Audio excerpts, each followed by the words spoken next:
my god, this is a crazy set. It's packed with power, but what are some less than obvious pickups for your commander decks? Alright, so your friend Wesley Weasel buys a box of All Will Be One, right? So what are you asking him? Oh man, did you get a Norn? Did you get a Mondrak? Did you get a Sword of Forge and Frontier? No, well that's okay because there are other cards in the set. Let's talk about a dozen of them or so, under $3. What are some underrated, unloved gems from this set? Well, I'm going to talk about a few in their use case scenarios. But hey, listen man, before we get started, liking the video, subscribing, those are free things you can do to help the channel, and I appreciate and love you all without any conditions whatsoever. If you want to help keep me caffeinated, buy me a coffee at the link in the description. Alright, let's talk about some underloved budget cards in this set. Alright, first off we have the Eternal Wanderer, 4 white for a legendary planeswalker with starting loyalty 5. No more than one creature can attack the Eternal Wanderer each combat. Has a +1, exile up to one target artifact or creature, return that card to the battlefield under its owner's control at the beginning of that player's end step. Has 0, create a 2/2 white samurai creature token with double strike, and the -4 is kind of a decent board wipe. For each player, choose a creature that player controls. Each player sacrifices all creatures they control not chosen this way. I gave this a C- in my Planeswalker tier list, but I'm coming around on it for a Voltron deck or a very commander-centric deck. It's $3 right now and 6 mana, but would be around after the board wipe for more shenanigans. I think it's balanced. I just wish the art wasn't so generic. That takes it down a little bit, but I think this is a great budget pickup. Then we have the Conduit of Welds. 2 green for an artifact. You may play lands from your graveyard. That's great. Has tap, choose a target non-land permanent card in your graveyard. If you haven't cast a spell this turn, you may cast that card. If you do, you can't cast additional spells this turn, activate only as a sorcery. I understand why this is so balanced. Recursion like this without a drawback would be really insane. It's a balanced Crucible of Worlds and it's color locked to green. That said, if you're in a green deck that wants Crucible of Worlds, you want this for a fraction of the price. It's $2, man, and that recursion effect is definitely going to come in handy, especially late game when you have some big spells in the yard. Bloated Contaminator. I was in line behind this guy at Walmart the other day. 2 and a green for a creature Phyrexian Beast. It's a 4/4 with Trample and Toxic 1. Whenever Bloated Contaminator deals combat damage to a player, proliferate. This guy, he's out there contaminating the whole joint. Listen, this is a 3 mana beater with proliferate. 3 mana 4/4 with Trample. It's got tramp stamps. I mean, this is amazing. It's got a proliferate damage trigger. This guy is $2 and is an early beater in a counters deck. Fantastic. And listen man, I did want to touch on the land cycle real quick. The land cycle from this set has the same text on it. Enters the battlefield tapped unless you control 2 or fewer other lands. These are great for commander and they're all under $3 right now. These had gone way up in price due to underprinting. Then you got the Mirax. Look at the art on this thing. It's just some bubbles, right? This is a sphere. Tap to add colorless. It also has tap, add 1 mana of any color. Activate only if Mirax entered the battlefield this turn.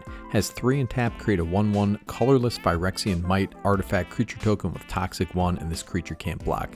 This one's a little more niche. It's a free roll token creation on a land. Certain decks just care about the token for sacrifice shenanigans, and this can be activated at instant speed, and it's colorless. It's under $1.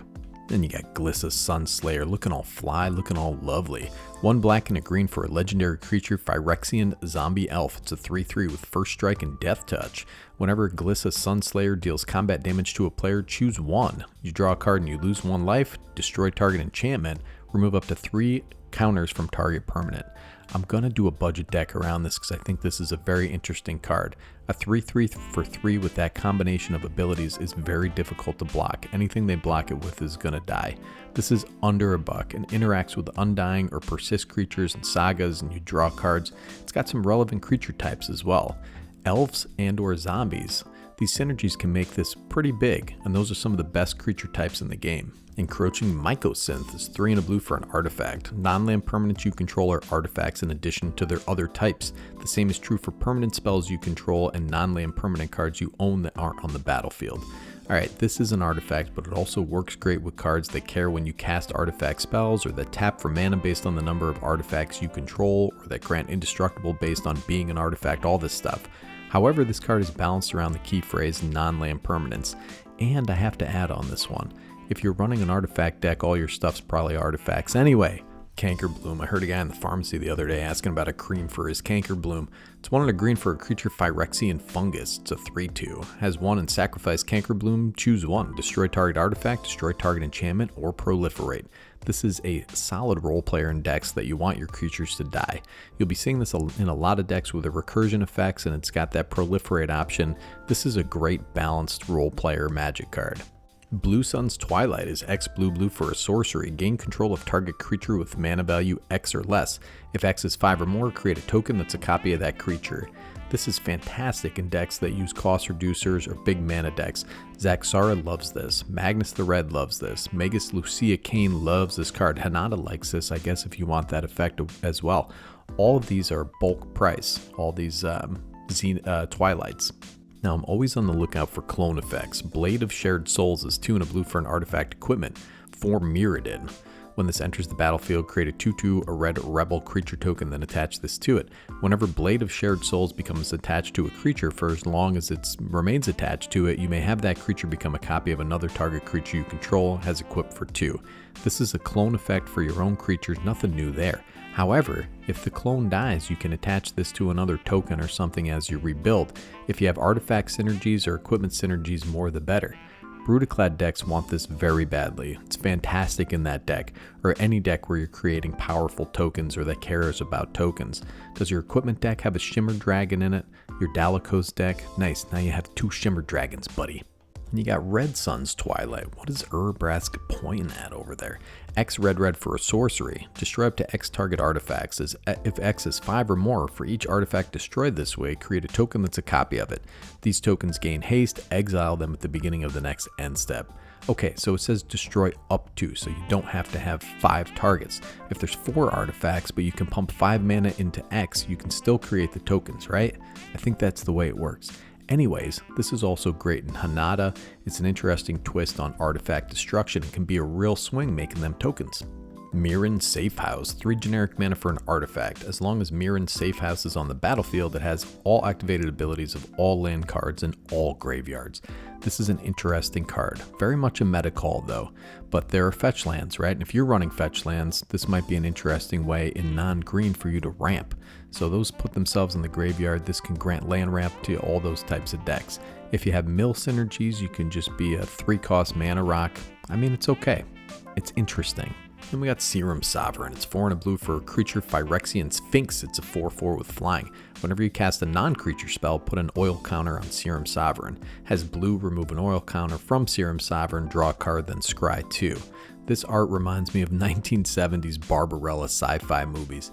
Anyways, if it was just a draw, I would say this is clunky and not really worth it, but in an Eligeth deck or an Elminster deck, this can put in a lot of work, man. There are a bunch of these in the set that trigger off non-creature spells, so this synergizes with artifacts, enchantments, in addition to instants and sorceries. Very interesting card. I think the stat block is great for what you're getting. It's 4 and a blue for a 4/4 with flying. It's not bad, buddy. So yeah, man, part of the fun of opening a new set is finding these niche little build-around cards that maybe aren't super powerful, ultra super commander staples, but they shine in decks that use them creatively to play off their unique synergies. That's the fun of these cards, is finding the synergies and finding the right commanders.